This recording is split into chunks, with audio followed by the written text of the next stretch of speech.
Hello everyone, I am SCP-Man11 and this is our guide to SCP-076-2, SCP-966, and SCP-457. Uh, three of the last SCPs we are going to cover, because there's like 10 in total I believe. And quick note, I'm going to do the out of context video whether you like it or not. 20 subscribers? No, I'm not running goals anymore. I don't know why, I just don't want to. But the context video will consist of videos from like over a month, but a month ago, and then there will be a third out of context video, which will be, you know, this like I don't know, but we'll see how that plays out. Anyways, let's get started. So your objectives are pillage the facility, prevent escape, and escape the facility, if you please. Let's start off with SCP-076-2. Your advantages and disadvantages. You spawn with his sword that does massive damage. You have high health sorta. You can sprint, which is what sprinting, and you do not have any MTF units that can counter you. Like I guess uh let's hammer down new 7, but but you can still kill them no matter what, and remember you don't have any weaknesses. Your disadvantages are that you can only hit one player at a time, cannot talk to humans through chat. This can be a disadvantage and an advantage. Your stats, you have 1,500 health. You do deal 40 damage, by the way, and just in case you wanted to know that. You spawn with an ancient sword, and you spawn almost anywhere in heavy. Some tips. Try ambushing players. No, let's try ambushing enemies. Like confused with enemies and players. Preferably if your player is alone. Ambushing a group of enemies is something you don't want to do. Your sword can only hit once at a time, so stay away from groups of enemies unless you have your comrades to back you up. By that I mean SCPs. Try doing combos with other SCPs, preferably SCP-457. You can sweep the floor quickly with any assistance. Know your enemies, more importantly, how much health they'll have, and how much swings you'll have to do.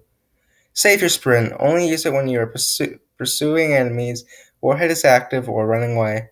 If an enemy is far away, do not attempt to charge/rush at them. Instead, look for possible flank routes. Always keep your sword out. There really isn't any reason to put it away. That can be taken in so many ways. Alright, next one, which is SCP-966. Your advantages and disadvantages. You are invisible, can stall rounds, I guess, and you are hard to see on surface, even if you're ETA 10. And oh, geez, that's the oh my. Well, let's go through them. ETA 10 can see you with their night vision. You are visible when you attack. You have low health. Players will know when you're nearby since text will appear at the bottom of the screen.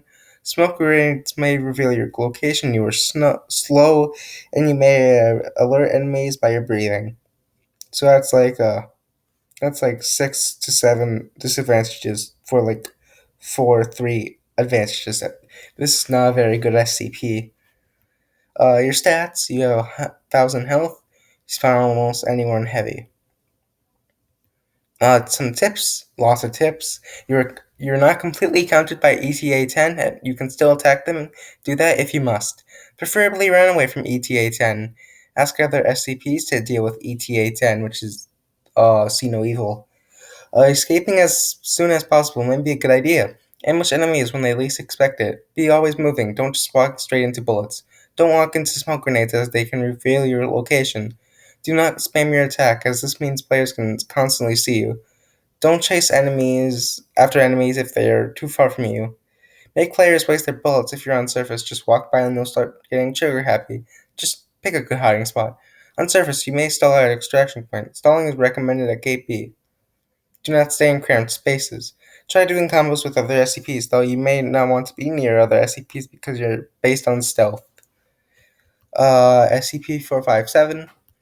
Your advantages and disadvantages.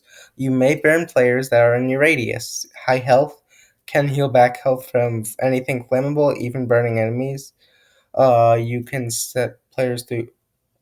You can set players on fire through walls, doors, and gates. Surprisingly, My grammar just messed up there, cheese.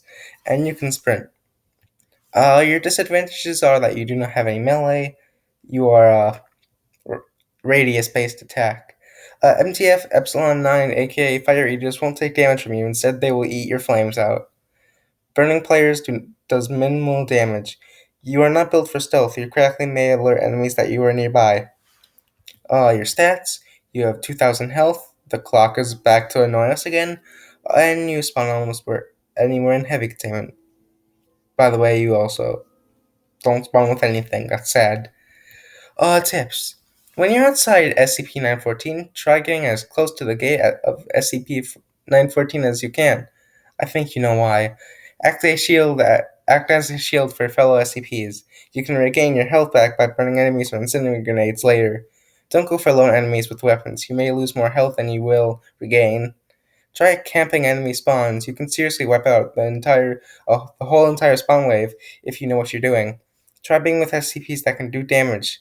You and you and your fellow SCPs may benefit from this. Camp extraction point if you're low. That way, if enemies come by, you'll still have a chance of regaining a bit of health. Don't camp it for too long, though. Camp behind doors. They'll have to run up and open the door to do any damage. At that point, they're already burning. Don't camp SCP-914 for too long. Since can only do radius-based damage, try running up in enemies' faces. And extra tips, mainly regarding SCP-457. Let's begin. If your SCP-035 or Serpentine and SCP-457 is low, be the kind teammate that you are and throw them down an incinerator grenade. Seriously, they'll be thankful.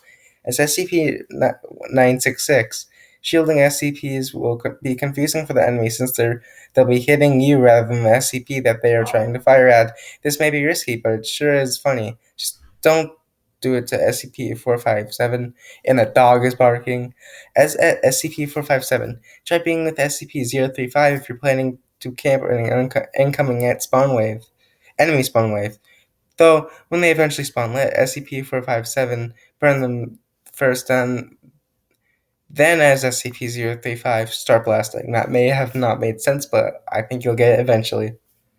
If MTF Epsilon 9 spawns in and you're on surface as SCP-457, run to extraction point as quickly as you can and escape. No questions asked, just do it. Try not to get baited into being trapped in rooms, especially if you're SCP-966, SCP-457, SCP-049, SCP-280, SCP-049-2, and 610, since you all make noises. As SCP-457, shotguns will be your downfall since they do lots of damage. So try to stay away from enemies who have shotguns. And that was a lot of reading. Factions. Class D is hostile. Facility personnel is hostile. Security detail is also hostile. Mobile task force is hostile. Also, the Chaos Insurgency is hostile. You are friendly to yourself and other SCPs and Serpentine. You are hostile to UNGOC, UIU, and /FBI, and GRUKGB. That's all, folks. Thanks for watching. Hopefully, this video isn't too long.